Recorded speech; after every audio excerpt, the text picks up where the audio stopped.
They got the Falcons, Saints, Panthers, Bucks, the shitty Bengals, and the Cardinals over the next 6 games. They could win 4 of them.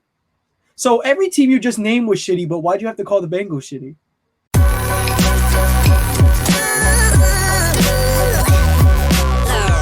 The following is a presentation of the Belly Up Sports Media Network.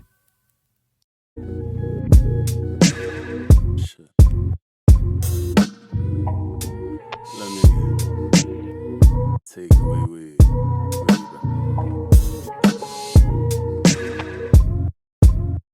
What is going on, everybody? Welcome back to Sideline Summit. I'm Antonio Perez, joined as always by Danny Cole, DC UPenn's finest, Chris Culture, CB Culture Boy. We have another great episode for you guys today.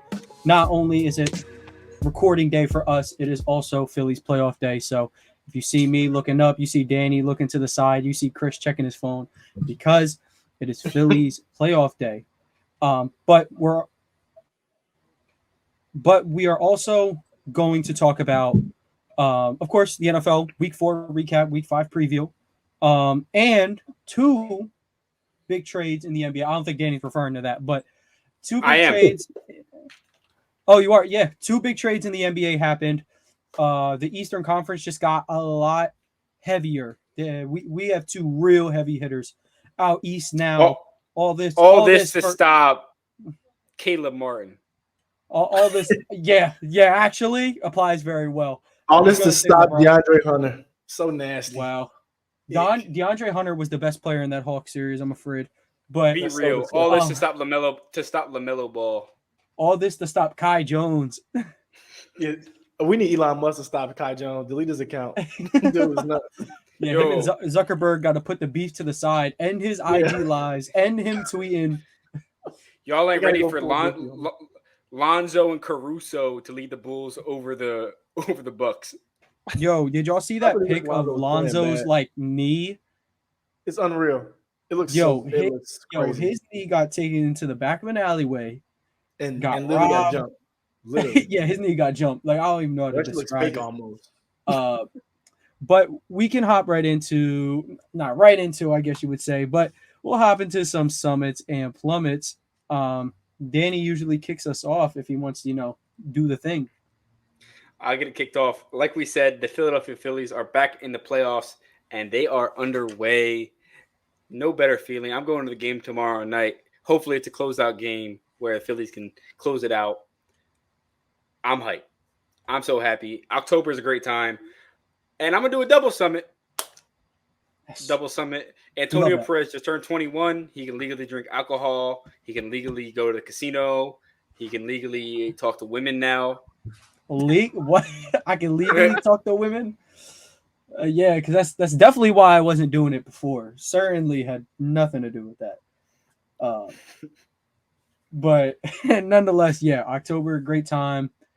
We've said it a million times. Me and Danny went to the divisional series last year, Game 4, where they smacked 10 million home runs. Ooh, championship series.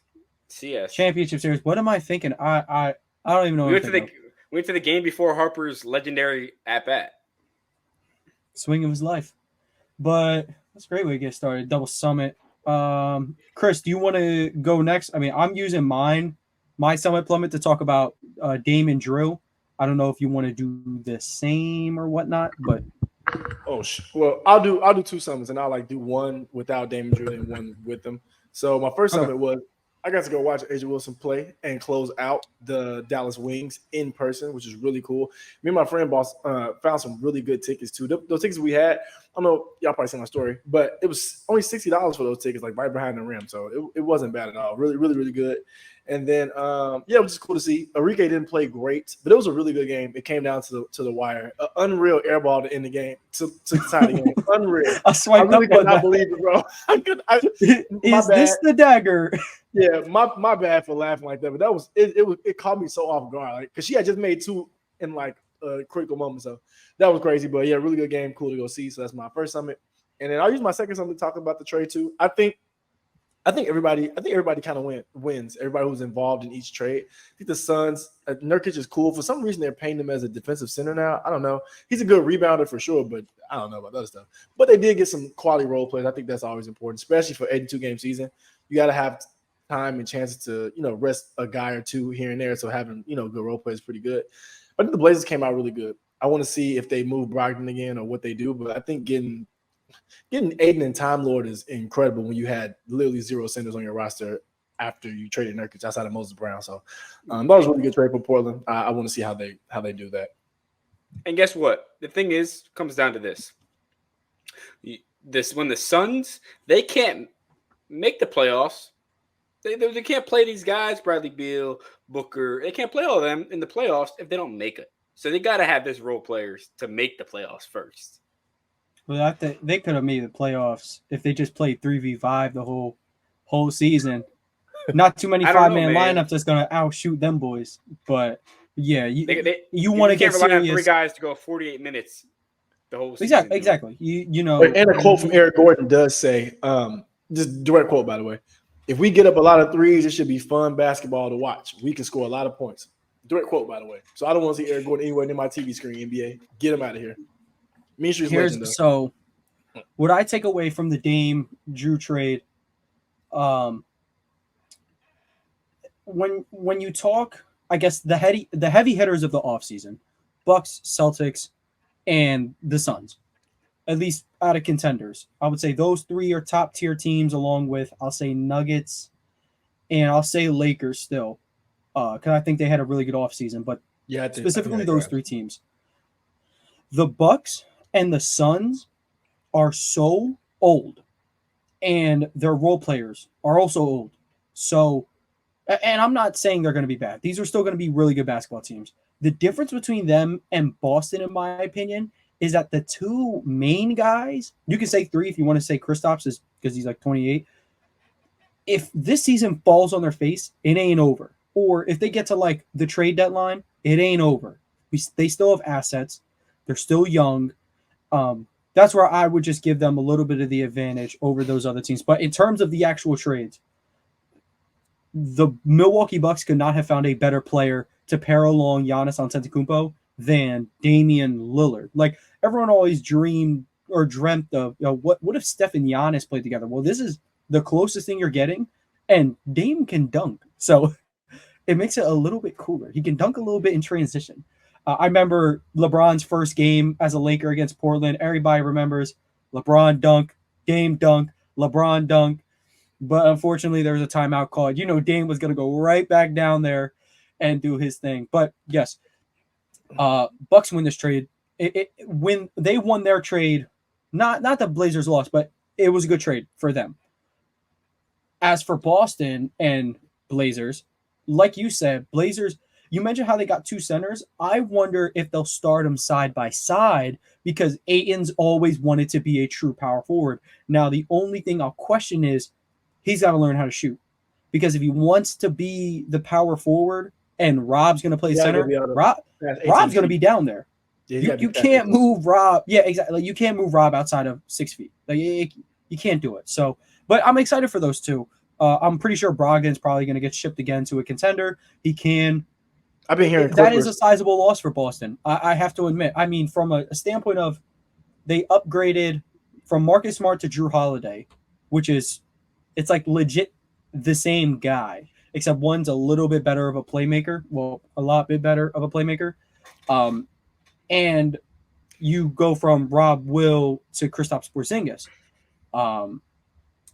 So you got to find someone who's going to make up that Malcolm Brogdon role. Maybe you bring Derek White off the bench, but I would personally love to see a perimeter defense full of Jrue Holiday, Derek White, Jason Tatum, Jaylen Brown, and then you got Kristaps just roaming the rim. Doesn't really have to really do anything. I think, sorry. Me personally. Yeah, go ahead, Danny. I'm yapping. I really, really think that Jrue is a major upgrade over Marcus Smart. What he brings to the offensive side of the ball compared to Marcus Smart is just miles better. Jrue can legitimately be a second scoring option when Tatum or Brown are going into their stinker modes, whereas Smart kind of He could do it sometimes, but it's like inconsistent. And like some games, Smart would drop like 7. So you had to rely on Derek White to be like a superstar, which is like not gonna happen. Like And he could be lies. okay, but I think My one thing man- too underrated too, Danny. I think one thing's underrated about Jrue Holiday, and this is so small, but I think y'all will feel where I'm coming from. The Celtics really didn't have a post presence. It was like to send JT down there, and I'm not saying Jrue Holiday Shaq, but what Jrue Holiday does against smaller guards, he makes them go and defend down there. So if they can match up against the Hawks early round, they can put Trey in foul trouble and make him guard pick and roll. So it's really gonna put a lot more on those smaller guards. Even Dame got a guard, you got to guard somebody. And Dame puts him, and Drew's a pretty good post player for a guard. I think that's a big thing that people want to talk about like, in the postseason because Boston has so much shooting. If you can play through not the whole game, but like possessions where you play through your guard and you have a guard pass, not the post to shooters, it's even better. So, and with KP out there can shoot too. I think that's one thing that people kind of might overlook the trade too. yeah, I like dude, that point. It's I like that point pretty a lot. wild. Dame also said Jrue Holiday is the best defender in the NBA. In an interview, he said that. He better Hell, be NBA saying that. player He got said that. He got that lunch money taken. I Yeah, mean, man, he clamped him. yes. When that happened, Le'Veon Bell was still an All-Pro running back, so we're talking some years here. But still, Jrue is as good as he's ever been on the defensive end. Damian Lillard is as good as he's ever been on the offensive end. I can't tell you how excited I am for these two to match up. Like first time they play in the regular season, I'm there. I'm gonna be locked in. I can't wait. And just one more thing I want to touch on before we talk a little bit about some week 4 because I have a game. I have a guy I want to talk about. But a lot of people are like, who the hell is guarding Giannis? Who is going to guard Bam? Who is going to guard Embiid? Okay, I will give you Bam. I'll give you Bam. Horford has historically struggled against Bam Adebayo. It's something about Bam's length and very awkwardly nice footwork that it just gives him trouble. But Rob could handle that. So yes, Quick-footed, we're gonna need an answer for Bam, but luckily he's not this offensive takeover machine for the most part. Sometimes he can snap, I ain't gonna lie. But Giannis and Embiid, Danny knows, Chris knows, and Danny, every Sixers fan know. Horford's got the man's number. He's got Embiid's number. I wouldn't say he is Giannis's number, but he can match Giannis's physicality. There's Horford no stopping. Was ass in Philly. He was top ass in Philly, dude. I wasn't. First of all, y'all used him wrong. I don't know what to tell you. And 2, it's because he's a double agent. Who is this y'all? I'm not on the team. Oh, here you go. I'm not on the. So what is not in your favor is not y'all no more. It's not we. I'm not on the team. Who is we? Here we go. Nah, it's we. Trust me. Like Chris said, when Jrue spotting up, I'm gonna be right there. I'm gonna be ready. You know, Sam Hauser misses a game. We need that catch and shoot guy. I'll be there. They got the GOAT Jordan Walsh too. Oh, brother. Yo, okay. The Celtics released a hype training camp video. They released a hype video from practice or whatever. Jason Tatum ripped the shit out of Jordan Walsh, but they screenshotted it. He fouled the shit out of him. He drawing already. But nonetheless, I'm looking at the Celtics schedule. So they play the Bucks in Boston on November 22nd, but they play the Sixers in Philly 2 times within a week. What kind of schedule is that? I'm not sure. I don't know who decided to make that happen, but the Celtics are going to be. They might as well stay in Philly. They have Philly, 2 games, and back in Philly. Keep the good guys in Philly, but we can transition into some week 4 recap. Because week 4 of the NFL was, I guess it kind of depended on the main window you were watching. 1 p.m. was awesome. 4 p.m. sucked. Prime time was pretty good, which that's my game. No one steal it. But and then Monday night was Monday night was exactly. I hope it was an eye opener. That's what I really hope for. I hope it was an eye opener. It's exactly what I wanted to see from my NFC Championship team, the Seattle Seahawks. And that's where I want to go right now. The Seattle Seahawks proved everyone wrong. by beating the Giants, beating the brakes off of them, because they decided to come into New York and do something that a team, I don't know, dude. They were beating up on them like they're like a homeless person's on the street, man. Like Whoa. they were punching on them, dude. What do you be seeing at UPenn, man? What is going on? All But I they know is living a different life. I don't know. Yeah, I don't know where he be at, but the overall Seahawks came to New York, and they decided they wanted blood.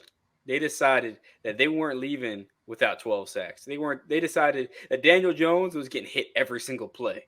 And if you watch the game, it might say 10 or 11 sacks, but it felt like 15 to 20, dude. That man was on the ground every single play. I feel bad for him because he sucks, and he like might have stepped into some plays that might have made him get sacked. But at the same time, like his O line is horrible. So like I'm gonna say it's half and half. His O line is that bad, but at the same time, he is causing himself to be that bad.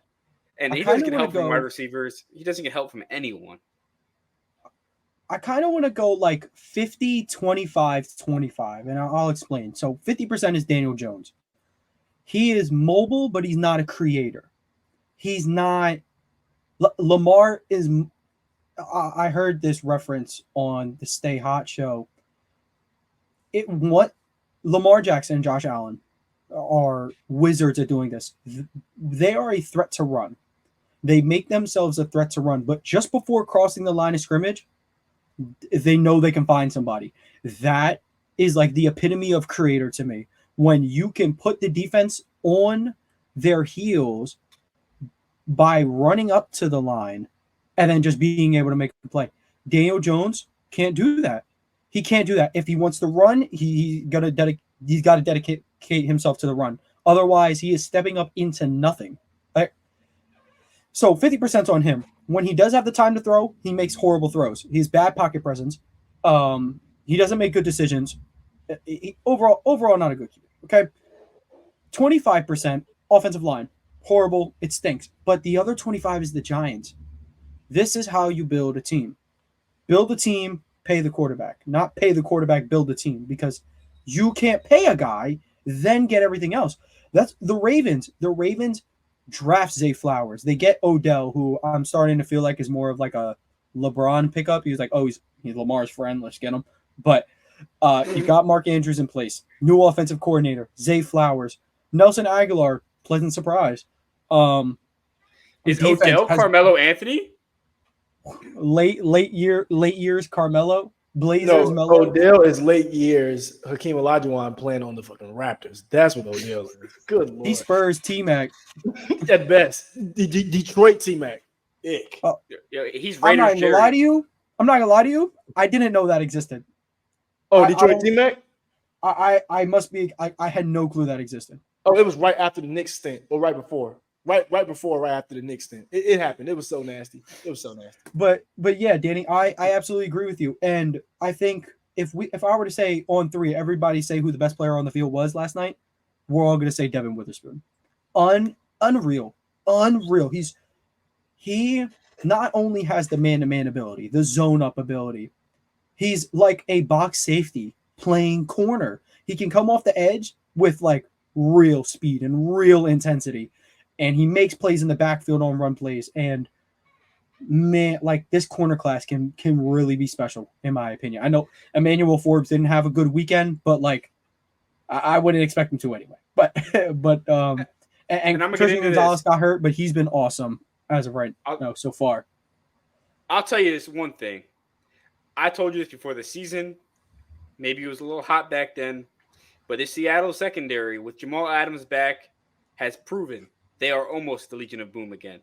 And it was a little bit of hot. I mean, they have young, but I was betting on this Seattle secondary to hit their ceiling.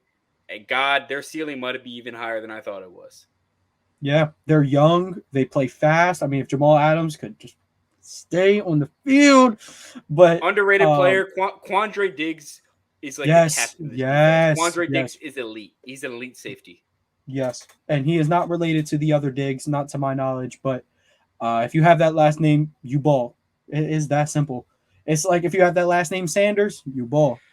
But yeah, Danny, I like that game. I like the state. Now I don't want to say like statement because it's the Giants, but like defense played to its potential. That's what you want to say. So, Chris, did you want to? I don't know what game you wanted to talk about. If anything caught your interest this weekend, but floor is yours. Well, you know what caught my interest. Last week, I got on this here platform and I said some things about Justin Fields. And I do want to say, I seem to be correct. Really close to being correct. I wasn't all the way correct. I was close. I did say passing touchdowns. Check. I did say over 300 yards altogether. I think that's check. Yeah. Check. And I did promise an interception because I knew that was coming. It came at a weird time, but check. No, you actually, I think I checked all the boxes. Your hot take, 300 all-purpose yards. He had 335 passing yards alone. 3 touchdowns. He had 4. Yeah, I mean, you really hit. And like I said, I've been believing Justin Fields for a minute, so I was like due for something to work out. But it's like, I don't know, like that's what I see in him. Like I see that type of potential in him, like the way he was able to play. I mean, outside of interception, that was just, I mean, and losing like turnovers is something that every quarterback has to be better with, even if they're great at it. But Justin Fields really has to get better at it. That's one thing. But I think he showed the talent, and that's what I think. Like he showed the ability to be able to do what he did. It is the Broncos. You can score 70 on them. I get that. But at the same time, like you still got to go down there and did it, and he did it. So I was happy to see that. I'm still happy the Bears lost though. The Bears deserve nothing good, but Justin Fields playing well was good to see. So I want to talk about that. But and then like halfway, my Ravens, I really liked what I saw. I really liked what I saw from everybody. I mean, Lamar looked great per usual. Mark Andrews was back, looking like top 3 tight end, no question, like he is. It just looked really good. I'm happy to see them, doing well, and I just want to see Odell on the field. I do because. I think with Nelson playing as good as he is, with Zay Flowers playing as good as he is, with Rashad Bateman being kind of healthy, having Odell would just kind of add to that. So, I just want to see Odell back. I haven't seen a lot of touches from Likely, which is kind of sad. But I mean, we're winning, so I can't be too mad. Yeah, Ravens ball, man. One thing I will say, Dan. I would like to add this to our previous conversation about the NBA. Mr. Beast has secured his first sponsorship with the Charlotte Hornets. He got the Feastables logo. I like it. I don't know how y'all feel about that, but it's kind of lit. Shout out my boy. I do like it. I do like it. If it was anybody cool, except the Hornets, because he's from Charlotte though. Yeah, but dude, they're so funny, man. They're so funny. Like they employ a woman beater, Kai Jones, who's off Xans every single night, LaMelo Ball. Somehow has a license. It is on video for being like the worst driver I've ever seen. A coach who said, "This team's not ready to win." Like flat out, like 10 games into the season, said this team's not ready to win. Mark Williams, GOAT. Dennis Smith Jr. for a little bit, who put the Mavericks out of the playoffs. That's my guy. Shout out Dennis. In his little 2-game Linsanity run, dude. That team is so Hey, Tone, I do want to say this about the Hornets before you go. The Hornets have a massive magician. I'm talking about a true trickster. He tricked me. Now, y'all come to know, I do know college basketball pretty well. James Bouknight tricked me. I thought he would be good in the NBA. That dude tricked me. He's what Bobo did to everybody else. I'm not tricked. I still believe in Bobo. But you're tricked, man. You're tricked, dude. Bamboozled me, led me astray. I seen him at UConn. I'm like, oh yeah, he's got length on the perimeter for like a wing. He can shoot it, he can dribble, he can jump. He literally got to the NBA and got to do all of that. He can't do anything anymore. So he tricked me. I do want to say that. Shame on you, James. Shame on you. But I wanted to talk about I wanted to add on a little bit to the Ravens game and the Bears game. Bears game. They do lose, unfortunately, but perfect get-right game for Justin Fields. Like, you got to find some type of momentum. No better place to do it than against the Denver Broncos. But Russell Wilson, props, man. I'm pretty sure he's top 10 in basically every major passing metric this season. That's very good for him after, struggling for basically the last season and a half. So, he had a good game, comeback, vintage Russ, as most would say. And then the Ravens game, I mean, I don't know how much Deshaun Watson would have fixed whatever happened, but I mean, like, the Ravens just gave DTR hell in his first start. I expected a lot better from him. I mean, Yeah, that it's was kind of tough. messed up. Expecting all that from, late round rookie, but hey, the Ravens did their thing, got in his face, made him uncomfortable. Actually, I kind of want to look at some of his stats. Yeah, I mean, And what's crazy about that? I 37 think passing everybody was attempts. He hurt. only completed 19 passes, 3 picks, only 121 yards. I mean, that's incredible play by this defense. And then you look at the Ravens. Lamar only had to throw it 19 times. He went 15 for 19, 2 touchdowns, 142.5 rating. Even got Tyler Huntley in the game a little bit. But, yeah, Mark Andrews, baller game. Zay Flowers had a couple nice catches. Gus Edwards and Melvin Gordon, pretty efficient. Yeah, 7 pretty yards of efficient. I was carry. about to say he was very efficient on him, Brown. But yeah, I want to see them stick to that running back by committee. And by that running back by committee, that also includes Lamar. Get him in the run game as much as anybody else, if not more, because he is by far your most dynamic player on the field. And that's okay. I mean, if Lamar Jackson is the most dynamic player on like every team in the league, unless your team has Tyreek Hill. But nonetheless, yes, good week for the Ravens. Very good week for the Ravens, and specifically Justin Fields, but you'd like to see them win. Game I want to talk about. I hope y'all know the thumbnail is this conversation right here. I've never been a Zach Wilson truther. You want to talk about a get right game? I mean, I know when someone is like, I know when I'm watching someone, it's like, oh, he's getting away with this, he's getting away with that. But no, this kid, it looked different. It was one step, get the ball out. He's making tight throws in the seam to the left side for touchdowns, and he has this team in control with a shot to beat the Chiefs. And I love the accountability he took. He said, I can't, drop the ball in a situation like that. And granted, his team set him up with 3 picks.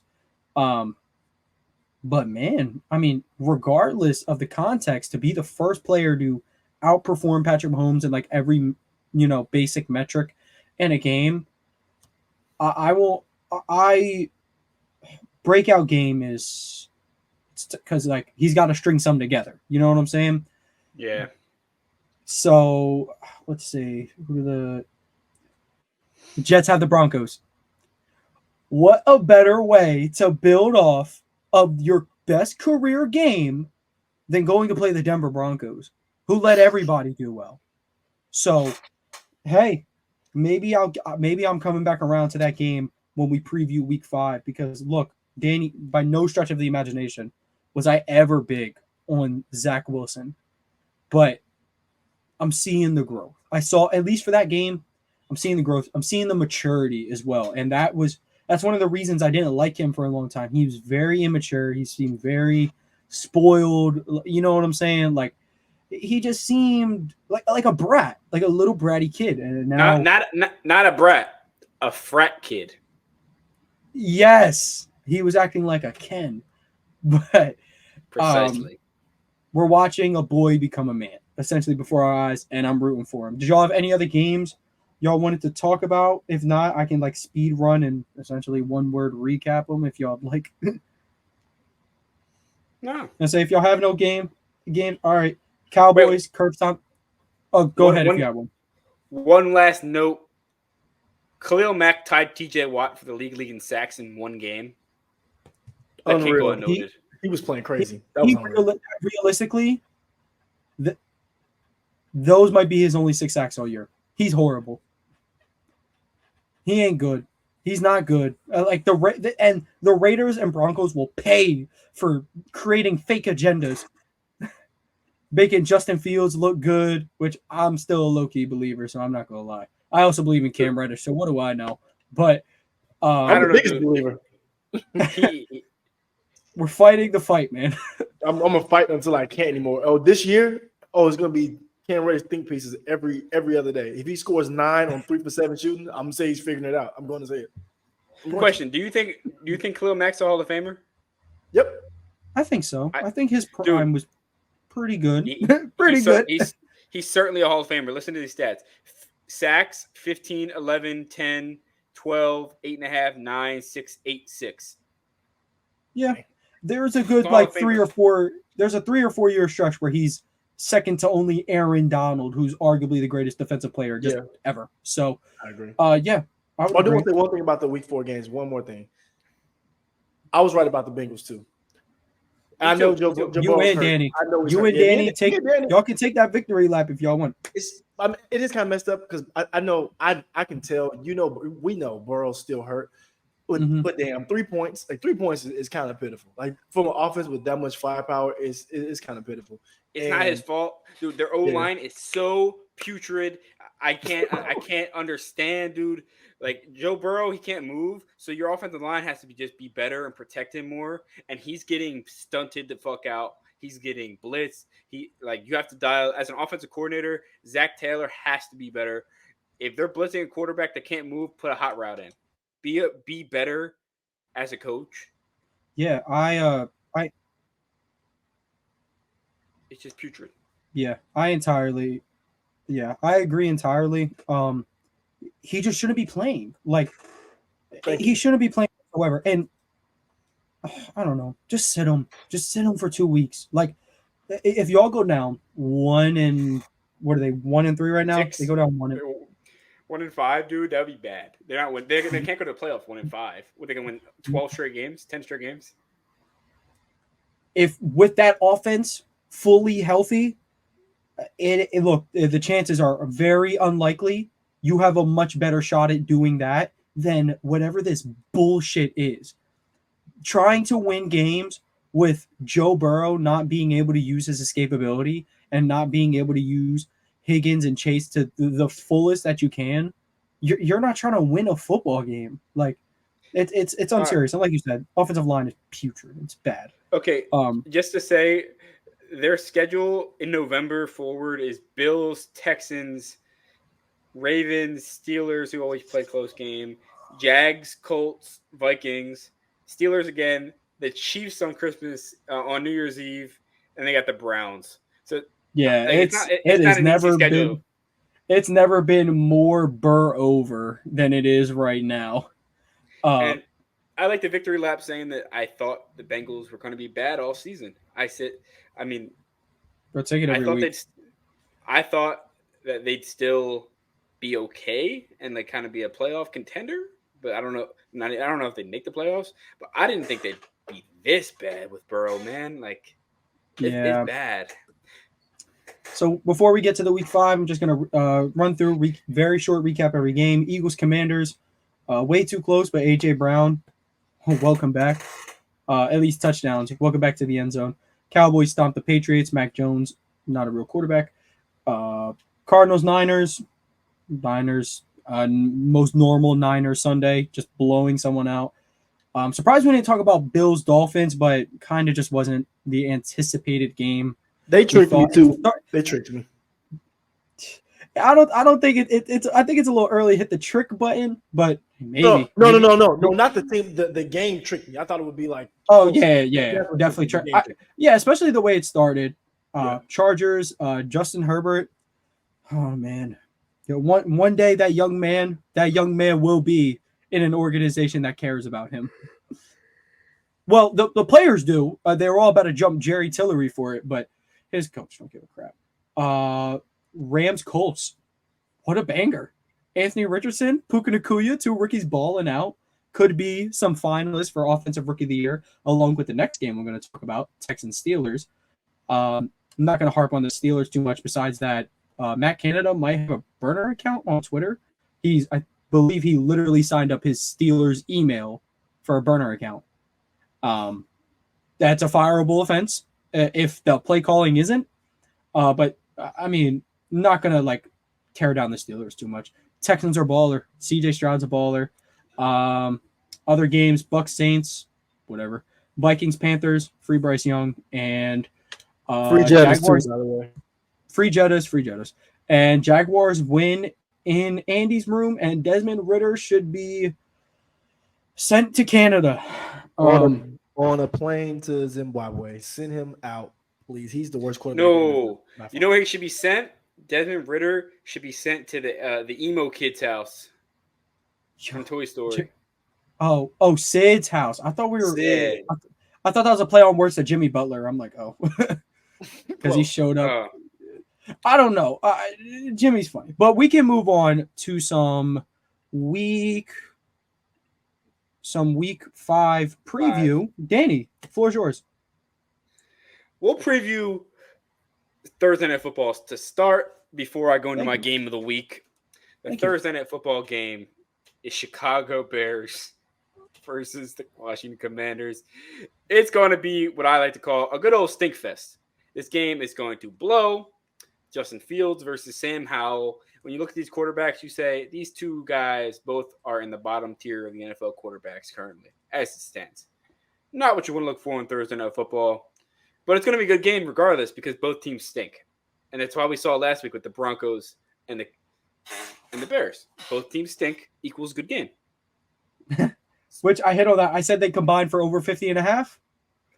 Hey, I predicted a stinky shootout, but I loved it. And yeah, I agree. This game's not going to be good. There's not like amazing quarterback play. I could see Sam Howell maybe building off of that good game in Philadelphia. I think he balled, but it's not hard to ball against the Eagles because they play 10 yards off on 3rd and 4. So, but yeah, I agree. I think it's going to be a good game, though. I do think it's a good game. You already know Chris is booking Justin Fields for a touchdown. You already know how that go. Come on, man. Lock it in. Lock it in, but yeah. My game of the week this week, I'm not going to be a homer and go Steelers-Ravens. It's going to be a great game.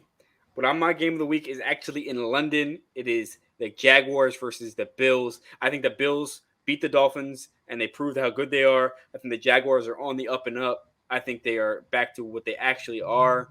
And this is going to be a great game. You got Trevor Lawrence, Ridley, an offense that can actually, once they start getting their wheels under them, fire versus Josh Allen, Diggs, who burned the Dolphins secondary, made it look like they weren't there. It's going to be a shootout, and it's going to be a good game. And watch out when Trevor Lawrence upsets the NFL. Chris, you got any thoughts on that game? Jags, Bills in London? Man, I just want to see another game in London. London's cool watching them play over there. It just looks cool. And I was watching The Princess Promise last time in London, and he didn't necessarily impress. He didn't play bad, but I wasn't impressed. So I want to see him raise his level of game when he plays against another elite quarterback. Well, I think Trevor Lawrence is elite. Another elite quarterback in Josh Allen. So I'm looking forward to that one. Stephon Diggs was wilding last week. He was actually losing his mind. So I want to see details on that. And shout out to Justin Fields and Cole Kmet. Thank y'all so much for helping me win my fantasy. Thank y'all. I want to thank y'all so much. But yeah, that's what I'm looking for. Just really want to see like how that goes. Yeah, I think it's gonna be a good game. My worry and why I'll probably go Bills in this one. The Bills threw Miami off their entire game due to interior pressure. No one, probably I would say maybe Panthers, but I think no one has a worse offensive line than the Jacksonville Jaguars right now. And the Bills' ability to get interior pressure could cause for problems. Now, Tre'Davious White, unfortunately, I think he injured his Achilles. I don't know what his status is for next week. Torn. That's fucking brutal, man. He was just 2 years ago. We're talking about arguably the best corner or a top 3 corner in the NFL. I'm not going to say the best 2 years ago with Ramsey, but yeah, I'm looking forward to this game as well. I love London play. I like waking up early and not having to wait till 1 p.m. Eastern to tune into some football. But I will take the Bills for this one just because I'm highly suspect of the Jags offensive line, and I love the Bills interior pressure. I love the offensive performance they put up last week. I think Allen and Diggs have really – Allen's in that serious mode. He's like, y'all really questioning me? Like, y'all really don't think I'm QB2 right now? And, you know, and he's balling. I would say there haven't been – you can't name me 2 quarterbacks who have been better than Allen and Jackson this year, in my opinion. I guess you could say Tua. Outside of this one game, he's been so baller. Herbert also been baller. But yeah, those are basically your 4 MVP candidates. So you know who's been really good this year? Crazy statement. Russell Wilson.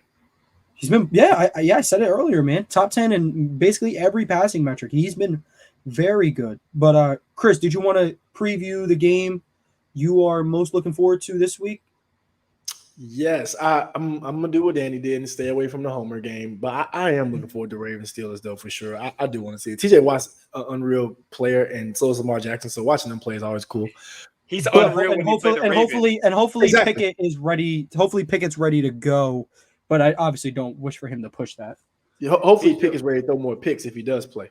That's what I'm hoping. Oh man, we need as much help as we can get. Shots fired early. We need help as we can get. But I'm still from the game. Mitchburg, baby. Ooh, ick. I am from Chicago, so I know what Mr. Greasy can do.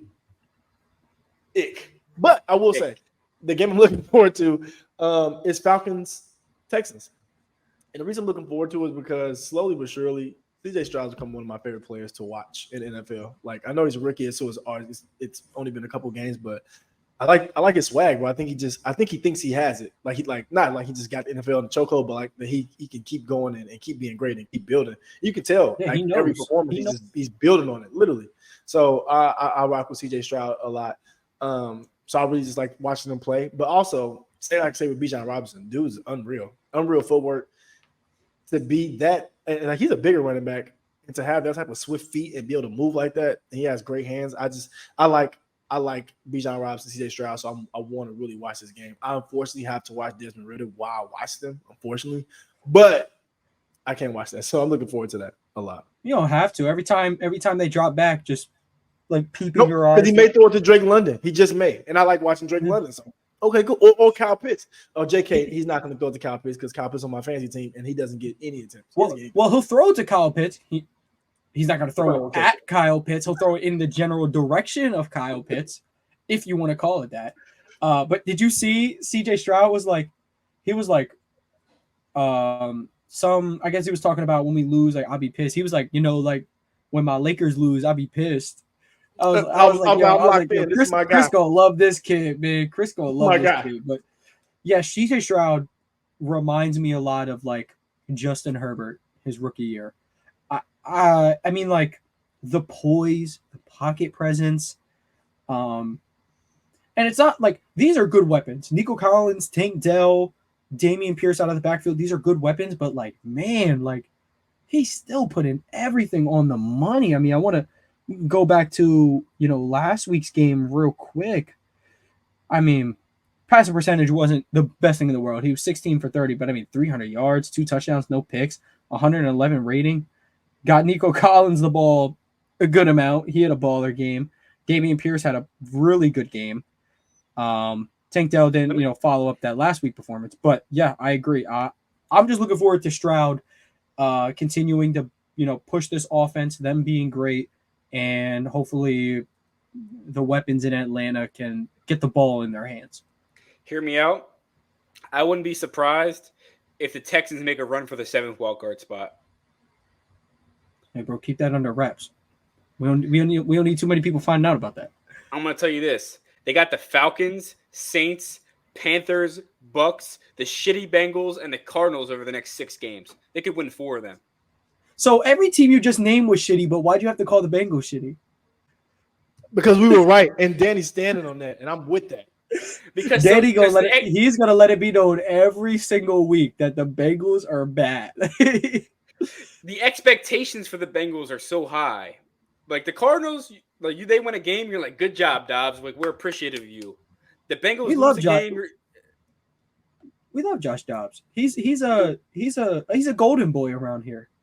He is. We have our golden boys, our Pookie Bears, our sweet princes. We have all that. When the expectations are high for the Bengals, and when you see these next 6 games for the Texans, I see free money. I see that they're going to win 4 of them. I see that they're going to start the season 6-4 and be right in the playoff contention. Dude, it's so rare that you nail coach QB first try. Very, very, very rare. D'Amico is elite. I guess you could say not first try because of Lovie Smith, but I don't believe Lovie Smith was their long-term answer. I think they literally just needed a guy. So they were waiting to get Stroud or Young, pretty much. Yeah, and I'm not going to say way too early to tell who's going to be the best QB out of that. But I mean, look, you can't help but be happy with what you're seeing out of Stroud. Most passing completions to start a career without an interception. Insanely precise. So yeah, I like that game as well. Texans Falcons game I'm looking forward to this week. Hey, I'll lap it around. I'll go Jets Broncos. I'm looking forward to it. Russell Wilson, the Wilson for the first team that we'll discuss here. He's been playing pretty well. The passing metrics will say he's doing a pretty good job. My eye test is telling me he's not terrible, at least not as bad as he was last year. Actually, I want to bring up the box score from last week just to see who are we dishing it to? Who is he if favoring anybody? I don't think he does that. Okay. 21 for 28, 3 passing touchdowns, no picks. Beautiful by Russell Wilson. Worked Cortland Sutton a little bit. Hey, dished the ball a pretty decent amount. Got Judy three catches, Sutton 3 catches, Mims got 2 catches. He really dished the ball out pretty well. So I'm excited to see how he's going to bounce back after, a big comeback win, which, the Bears are free money, but at the same time, you're the Broncos. So nothing is given. And as for Zach Wilson, I mean, there's no better team to have this bounce back game against. The Broncos defense is horrendous. It's very bad. So, and the Chiefs defense is no slouch, and Zach Wilson was kind of able to, let's say 228 for 39, 245 yards, 2 touchdowns, no picks. Very important there. 105 rating. I'm highly impressed, and I really can't wait for this game. I think we're looking at a team in the Jets that had Super Bowl aspirations that now might have hope of a playoff spot because you've seen a glimpse of what Zach Wilson can be as an NFL quarterback. And then you have a team like the Broncos just coming off a massive comeback. Russell Wilson seems to be at least still a shell of his former self, but at least it's like he fills that shell a little more than he did last year. Really looking forward to that game. I don't know if y'all have any comments on that or any other games y'all wanted to talk about real quick before we get into hots and locks. I think that was it for real. I think I'm excited to see Cowboys 49ers too. Yeah. Hold up, we gotta talk about that real quick. Means so much, and I'm in Dallas here, and I'm hoping for them to lose. I know they're going to be sick, but I do want to see because it sucks that Trayvon Diggs is out. That really does suck. It sucks so bad. But the Cowboys defense is still really fast, still really athletic. And I think the 49ers might have the most athletic offense as far as playmakers go with Debo, Kittle, Christian McCaffrey. So I like seeing just, athletes on the football field match up. And I want to see how Micah Parsons does. I also want to see how Bosa does. Like they have it's a lot of star power on the field. So I'm just looking forward to it just as a whole. And then I think what are the Cowboys, 3-1? Cowboys are 3-1. Outside of that one loss to the Cardinals, they have looked really good, unbelievably good. Exactly. And then the Niners are 4-0. Exactly. And they're beating the crap out of everybody. So exactly. Yes. So I want to see if it's more of the same or the Cowboys kind of snap back to what they were doing before that weird Cardinals game. Yep. Niners are 3.5-point favorites at home. So basically they got that extra 3 points because they're home and no other reason. This is going to be such a good game. And something's got to give for Dak Prescott. Every game is a big game when you're the Dallas Cowboys quarterback. This is a big game. This could mean so much down the road. I mean, down the line, this could determine whether you are potentially a 1 seed or you'll end up holding because they're probably going to see the Niners in the playoffs. This will determine if you can get home field against them this time around. I'm excited. Dan, you got any words on Niners Cowboys, which is probably game of the week? Nah, man. This is definitely game of the week. Sunday Night Football. This is all the stars are out. And my prediction, I think CeeDee Lamb torches their secondary. But I still think the 49ers pull it out in a close one. When CMC continues to cement his case for MVP. Yeah, I agree. I'm gonna go with a 49ers victory. And I also think Chris is going with a 49ers victory. Give me them, the 49ers, 28-17. 28-17, so double digits. Okay. I'm going to go a little closer and a little more conservative. I'm going to go 20-17. I think it's going to be a pretty good defensive showdown with sparks of highlights here and there because, 3 plays a game. Brandon Ayuk is butt naked wide open because Kyle Shanahan can teleport his players to open space on the field. It's just what he does. Christian McCaffrey is just it's like a catwalk to the end zone. Like he's going to be there. He's going to be in that end zone, which maybe I should start betting on it. But he's also on my fantasy team. I don't want to jinx it. So We will be there no matter what. yes, we will, and we'll also be at the Summit Hots and Locks for this week. I just want to recap a little bit of last week's Hot and Locks. Chris said Fields was going for 300 yards, 3 touchdowns. His hot hit, his lock was Panthers-Vikings. Did not hit, unfortunately. Danny's was Titans over Bengals for his hot. And damn did he hit. And then his lock was Chiefs-Jets. A little bit more of a nail-biter, surprisingly, for the lock. But Danny goes 2 for 2. I believe that might be the first 2 for 2 of the year. So, as the man once said, I'm not a hater, I'm a truther. And maybe he's right. I said Niners over Cards for my lock. If that would have missed, the NFL's rigged. And then I said Bears and Broncos combined for over 50.5 points. So me and Danny both go 2 for 2. And Chris hit on his hot take. So really, we love to see the hot takes going 3 for 3. But Danny, did you want to start us off on Hots and Locks, or did you want someone else to take the reins? Up to you. I believe I will get us kicked off. Chris, you're from Chicago. The game's in D.C. My boy's in D.C. Give me the Bears and a hot take over the Commanders. I think the Commanders had a good showing against the Eagles, but I think the Bears will get it done.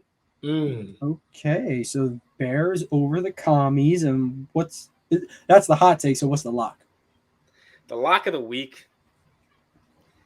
It's so unfortunate because give me the Bengals over the Cardinals. Oh, I thought you were going to go Cardinals over Bengals for your lock. That was like, oh, he's going to do it, isn't he? Nah. Okay, so we're going Bengals over Cards, and we're going Bears over Commies. Hey, I like both picks. But if the Bengals lose to the Cardinals, oh, man. See, I win no matter what in that pick. If they lose, I get to. If the Bengals lose, you happy. If they win, you're right. Exactly. That's how you got to look at it. So Chris, what are the hots and locks? You gotta go 2-0. So do something. I'm trying my best. Shoot. Everybody just plays blindfolded when I bet on them. But I'm gonna start my lock. Sorry telling this jinx y'all, but I'm going Eagles over Rams as my lock. I don't think they looked great the last time they were on the field, the Eagles. They look decent, but I think they could look better. So I think it's like a bounce back game for them. So that's my lock over the Rams. And the Rams have looked pretty good. I just don't believe in them as much. Imagine scoring 34 points and saying you could be better. Oh, yeah. I know that sounds crazy, bro. And that's how good that team can be. Yeah. However, I'm not really worried about them playing to their potential. Look, you want them to play to their potential, give them the 2007 Patriots if you want them to play to their potential. That's the only way you're going to get every ounce of talent out of that team because they just play to whoever they're playing. But hey, it's a fine lock by me. I mean, I personally I'm locking that one in. But my hot take is like super burning hot, and this may make me go 1-1. I'm continuing down this road. He is fighting the good fight. Cardinals over Bengals. So the reason, I'll give you a reason. The Cardinals already beat a good team in the Cowboys. They already did. The Bengals were supposed to be a good team. They're not good right now. But it would still be a win over a good team, technically, And for narrative's sake, why doesn't Josh Dolla get another win? Why doesn't he? Why? Bengals hasn't been, Burrow hasn't been great. Jamar Chase can't even get the ball. RIP to anybody who picked him first in fantasy. So yeah, that's my hot. I know it's hyping hot. They probably gonna lose by double digits. But if there is a hot take, that's gonna be the one. Because I think the Cardinals, they can do it. If They play win Zay, it, man. For all that. I'm doing. They I'm getting a win. going. So lock the Eagles. Hot take: Cardinals over Bengals. I like that. So It's on- last week it's on you. I went. Yeah. So last week I went with I went with like a points over hot take. I kind of avoided the picking teams thing.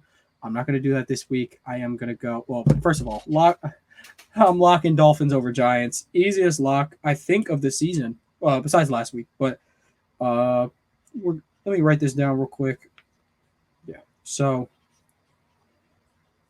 all right. So yeah, for my lock, I'm going to go Dolphins over Giants pretty easily. Dolphins bounce back week, and Giants continue to question why they paid Daniel Jones $160 million. Now, hot take, I don't see like too many crazy upset potential games. However, Steelers. Oh, is it a hot? I don't even want to. It's not really a hot take if the Jets beat the Broncos, but I said I wanted to pick a game though. No, I'm not betting. No, I'm not picking the Steelers. We got her. All right. It seems like I will once again have to avoid picking a game because I'm heading in the direction of Zach Wilson. I'm looking him dead in the eyes. I said, "Can you follow up that performance, young man?" And he's gonna tell me, "Hell yeah." He's gonna throw for 300 yards, 2+ touchdowns, and 0 turnovers. Not just 0 INTs, 0 fumbles, 0 turnovers, 2+ touchdowns, 300 yards for Zach Wilson against the Denver Broncos. And that is my hot take. Yards, 2 touchdowns, and the no turnovers is precise. Risky. It's so crazy that the Bronco defense is just poop. But Patrick Surtain is so good. It's unreal to even have that in the same thing. It's unreal. It's literally polar bear in Arlington, Texas, but like a good thing. Speaking of, it was a puma?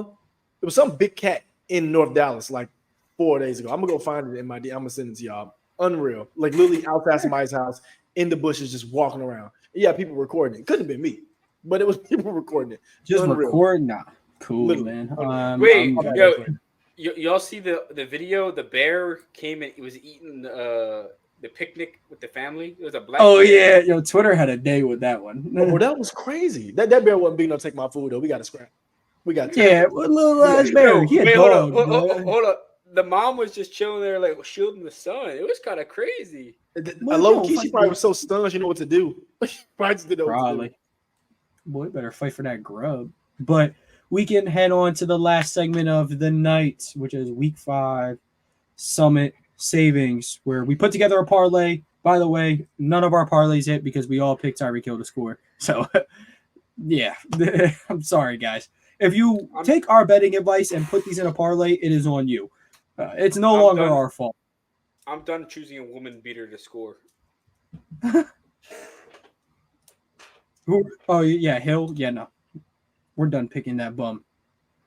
But, Danny, floor is yours as always first. Yeah, with the Indianapolis Colts playing the Titans, give me Derrick Henry, whatever you want to call him. He's going to score a touchdown against the Colts. And give me good old-fashioned Jahmyr Gibbs touchdown against the Panthers. I think he gets in, I believe, for his first NFL touchdown. And then give me DeAndre Swift scoring a touchdown against the Rams. A simple 3-legger this week. All running backs getting it done. Yeah, the classic Jahmyr Gibbs, where he's notoriously hated by his fantasy owners. But, hey, I ain't mad at it. Super simple. Chris, what are we rolling with this week?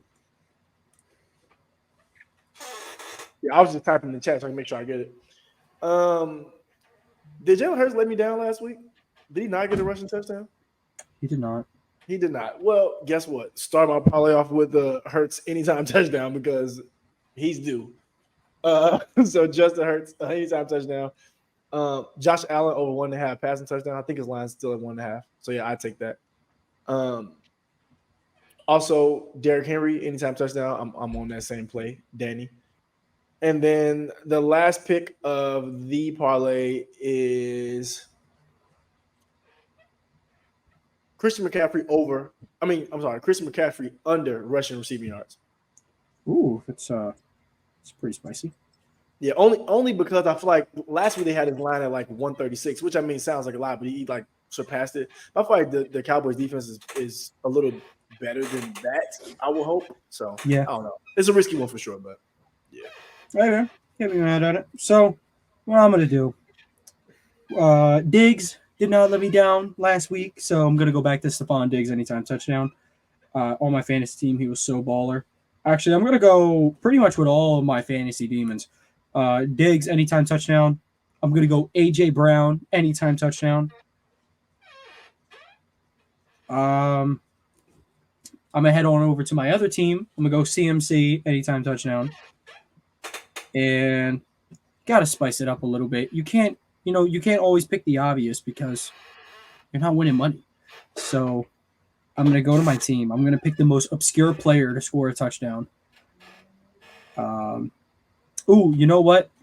I'm gonna go with my backup quarterback in fantasy. I think Anthony Richardson over his combined passing and rushing yards. So Stephon Diggs anytime touchdown, AJ Brown anytime touchdown, Christian McCaffrey anytime touchdown, and Anthony Richardson over his passing and rushing yards. I like all these.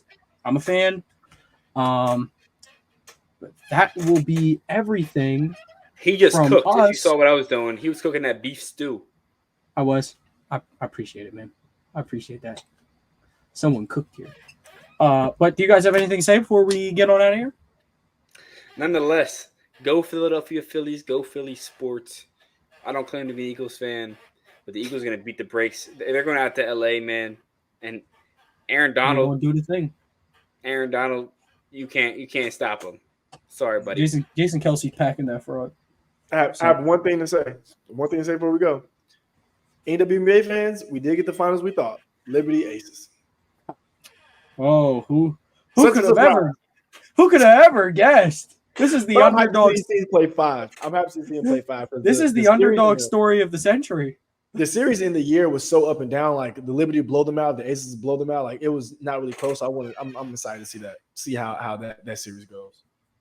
Yeah, that's gonna be a banger, and I'll be there. Yeah. I'll be there. I'll be there for Phillies baseball as I am right now.